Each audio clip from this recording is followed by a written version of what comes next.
Anda juga boleh saksikan di telefon bimbit anda. Ini dia. Ayuh kita ke bahagian bawah sedikit. Cuaca semasa. Nampak? Okay. Kita perhatikan pada suhu lah. Allahu Akbar. Okey, maaf. Okey, ini dia. Di Kuala Lumpur, Kuching, Toa Balu, Labuan, Kangar nampaknya semua cerah. Nampak Kangar 33 darjah Celsius. Ini pada waktu pagi, jadi tidak mustahil akan melonjak kepada 37-35 darjah Celsius di waktu tengah hari. Namun begitu di bahagian bawah ini untuk difokuskan tiada amaran angin kencang, laut bergelora. Tapi namun begitu, cuaca panas dan kering merupakan fokus utama kita pada hari ini. Jadi kita ingin bersama dengan Pengarah Kanan Pusat Instrumentasi Meteorologi dan Sains Atmosfera daripada Jabatan Meteorologi Malaysia. Langsung sahaja kita bawakan secara atas talian untuk kita mengetahui keadaan sekarang, apa yang perlu diberi penekanan lebih. Okey, Ambon Dindang, Pengarah Kanan Pusat Instrumentasi Meteorologi dan Sains Atmosfera Jabatan Meteorologi Malaysia. Assalamualaikum. Salam. Ya, selamat pagi Fitri dan Hanim. Di studio, selamat Hari Raya. Selamat Hari Raya juga. Anda berdua dan juga selamat Hari Raya kepada seluruh rakyat Malaysia. Baik, terima kasih banyak-banyak. Tadi itulah sebab di musim perayaan ramai yang keluar dan juga merancang rumah terbuka. Setuju. Memang tak nak, memang kena keluar juga, tapi berdepan dengan cuaca yang tak menentu ini. Jadi mungkin dapat berikan gambaran awal macam mana keadaan untuk hari ini dari segi apa yang perlu diketahui oleh orang awam sebelum mereka merancang untuk keluar. Silakan Encik Ambon. Okey, memang cuaca agak panas pada minggu-minggu yang lepas kita dapati memang suhu agak tinggi ya. Tetapi apa yang kita dapat cerap pada hari ini, kita dapati ada aktiviti hujan mula berlaku lah, terutama di pantai timur. Dan kita tahu negara kita sekarang ni sedang mengalami apa yang kita namakan monsun peralihan. Dan kebiasaannya di awal monsun peralihan ini biasa cuaca agak panas lah, terutama di utara semenanjung Malaysia.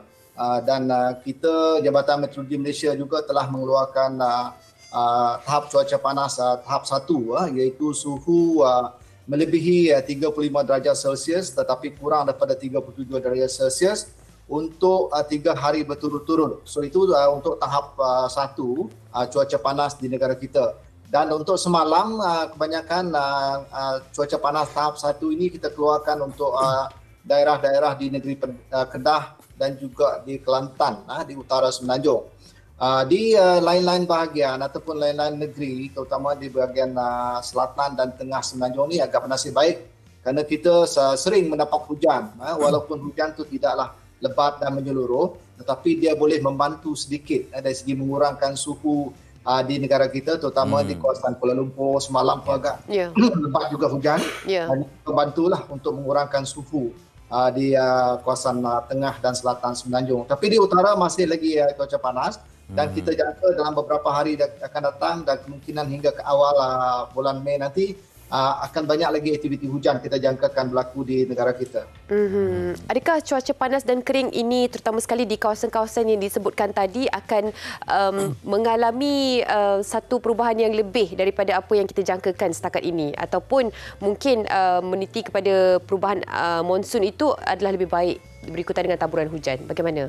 Okey, kita tidak menjangkakan suhu agak tinggi yang akan berlaku sebab dari segi fenomena El Nino pun kita tidak menjangka akan berlaku pada sehingga pertengahan tahun ini.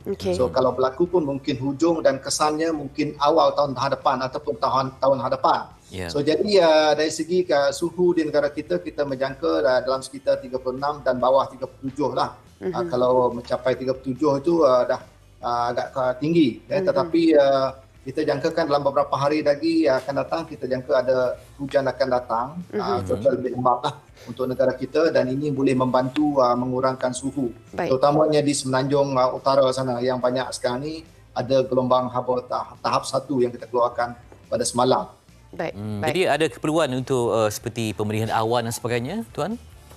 Setakat ini kita tidak melihat keperluan pemberian awan kerana pemberian awan ni ada beberapa tujuan dia, seperti ialah pertama ialah untuk meningkatkan paras empangan.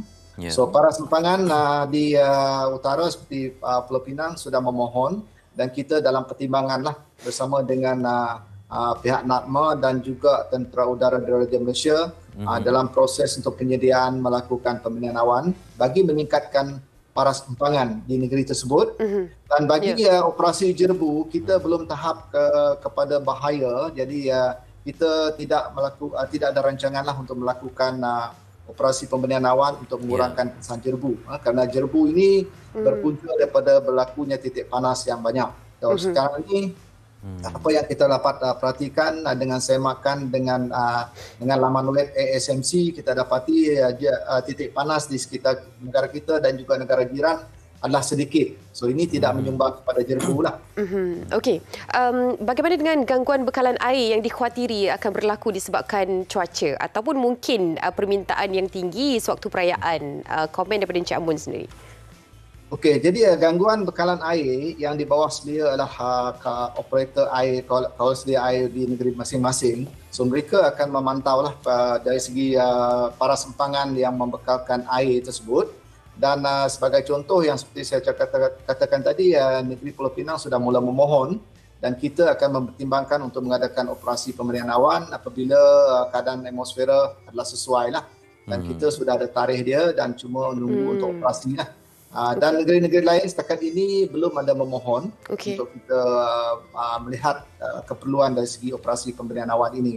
Okey, baik. Jadi mungkin akhirnya dapat beri nasihat kepada orang awam supaya cakna dengan segala perkembangan. Silakan Tuan. Okey, semasa musim panas ini, suhu yang agak tinggi ni, apa yang perlu orang ramai lakukan ialah pertama ialah kena banyakkan minum air. Kerana air ni boleh menyejukkan badan kita. Dan juga kita perlu kurangkan aktiviti di luar rumah lah. Kalau perlu sangat dan cuba buat di sebelah pagi. Kerana kebiasaannya kalau selepas daripada pukul 1 petang, keadaan sinaran matahari itu agak terik dan agak panas. Jadi mohon buat aktiviti kalau perlu buat sebelah pagi. Dan kalau juga yang bertugas di luar tu kena menggunakan kelengkapan yang mencukupi lah seperti topi, dengan baju yang berlengan panjang semua tu supaya kurang pendedahan kepada cahaya matahari. Dan bagi mungkin di sebelah pantai itu boleh gunakan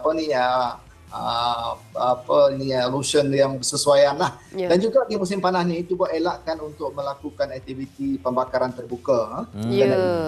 Masalah lain akan timbul seperti masalah jerbu semua tu. Jadi ini juga kena ada bantuan daripada orang ramai supaya jangan melakukan aktiviti pembakaran terbuka semasa musim panas ini. Kerana apabila api itu sudah mula merebak dan akan sukar kita kawal apabila dalam cuaca yang agak panas ini. So itulah antara nasihat daripada pihak kami lah. Dan juga selain itu menggunakan air secara berhemat. Kerana kita tahu musim kemarau ni memang air itu agak susah kita nak dapatnya. Ya, betul. Agak limitasinya tu kita fahamkan di musim kemarau. Terima kasih banyak-banyak. Terima kasih Cik Ambon Dina sebagai pengarakanan Pusat Instrumentasi Meteorologi dan Sains Atmosfera untuk Jabatan Meteorologi Malaysia berkongsi di sebalik gelombang cuaca panas ini. Semoga ada yang dapat kita ambil peduli dan sentiasa sebar luaskan maklumat yang tepat untuk membantu semua. Betul.